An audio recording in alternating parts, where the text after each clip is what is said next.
Corporal Filip Konowal was born to Maron Konowal and his wife in Podilsky, Russia. Filip and his family lived a humble life as farmers. In 1908, Filip is conscripted to join the Russian Imperial Army. During his service to the Russian Imperial Army, Filip meets Anna and marries her in a Greek Orthodox Catholic wedding ceremony. In 1909, Filip and Anna welcomed their daughter Maria into the world. Their joy only lasted so long before Filip was recruited to work as a lumberjack in British Columbia, and due to financial restraints, Filip had no choice but to leave his young family behind. The forestry industry of British Columbia was booming for a little while before it slowed down. Filip chose to travel across the country to Ottawa in hopes of finding a higher-paying job.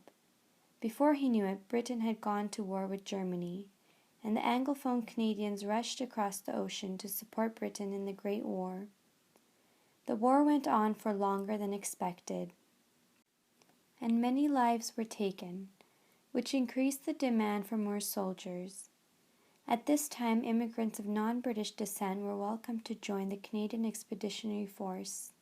Despite his small stature in both height and girth, Filip was accepted to join the Canadian Expeditionary Force. On July 12, 1915, Filip enlisted in Ottawa and trained until he set out to sail from Halifax to Liverpool, England, on June 19, 1916. About a month later, Filip was appointed as Lance Corporal because of his talents as a soldier and for his bravery. On August 21, 1917, during the Hill 70 attack, German soldiers were attacking the Canadian troops with machine guns. Filip and several others were stuck in a trench for hours, and Filip, in his own words, was so fed up standing in the trench water to his waist that he said to hell with it and started after the German army. He single-handedly killed 3 German soldiers and took hold of their machine guns. This attack wounded Filip severely in the face and neck. This heroic act led King George to award Corporal Konowal with the Victoria Cross. King George said to Filip as they shook hands, "Your exploit is one of the most daring and heroic in the history of my army. For this, accept my thanks." Corporal Konowal returns to Canada on June 29, 1919, as a much-respected hero. Suddenly things took a turn for the worse. Filip murdered a man while defending his friend and spent 7 years in jail after his service concluded.